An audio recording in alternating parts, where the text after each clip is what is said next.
It's holiday time. Here's Patty Ann Brown. Stores may be filled with holiday cheer, but it's not just retailers having a good year. Authorities are seeing a huge jump in credit card skimming, where the card's information is stolen with just a swipe through a handheld device. The latest high-profile case at Bloomingdale's in New York City. Police say an independent vendor in the store's sunglasses department swiped a customer's card through a scanner similar to the ones we've all seen. But this one wasn't attached to the register. It was hooked to a personal organizer. The credit card was run through, and then it was logged into a Palm Pilot. And the customer was wise enough to see that there was something wrong and reported it. Ann Keating is a senior vice president at Bloomingdale's. And immediately the security from Bloomingdale's confiscated both the instrument as well as took the young lady into custody. But the truly alarming part, say police, is the possible impact of skimming. The fact is, the potential for stealing billions of dollars worth of credit using electronic devices is real. New York Police Commissioner Howard Safer says each skimmer can store thousands of credit card numbers. A waiter at a New York City restaurant recently stole 15 card numbers, which led to a $250,000 shopping spree. The waiter was fired. Jan Gilhooly is with the U.S. Secret Service, which investigates major credit card fraud. Skimming is a term that has been given to what we refer to it as an electronic attack on your credit card. He showed us how the skimmer works.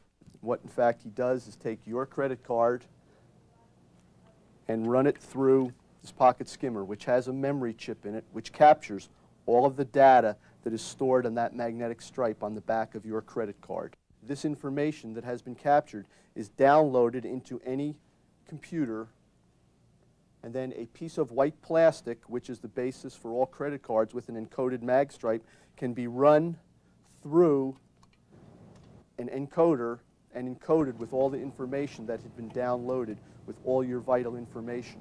Or the information can be put on any other card. Federal law limits a victim's liability to $50 per card as long as it's reported as soon as you discover what's happened. But authorities warn skimming is part of a larger and much scarier problem, identity theft. When someone steals your identity, I can think of no other way than describe it as a nightmare.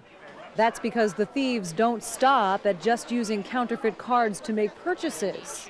Your identifying data, which is contained on that magnetic stripe, is then taken and used to open bank accounts, apply for mortgages, anything where someone can obtain money, and you are not even aware of that. And you may not find out until much later. You're either contacted by some bank you never heard of, or at some point in the future, you yourself apply for a larger type of item in which a credit check has to be done, at which point your credit check reveals a number of defaults of bank accounts, of other purchases, and maybe even a mortgage. The skimmers are usually part of a larger network, shipping numbers around the globe and racking up big profits. We have seen a tremendous increase in it in the last 10 years.